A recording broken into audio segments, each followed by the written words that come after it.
將嗰個 con 拎出嚟，含住個嘴，跟住去揾水。周醫生話：人生中咧總會經歷好多好突發，又令到自己好 panic 嘅情況。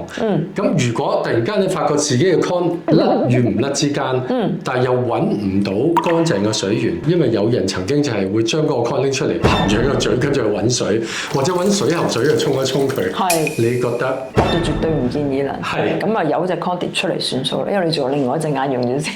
即係點解咧？水喉水咧，真係唔好以為係乾淨，因為其實佢裏邊係好多菌嘅。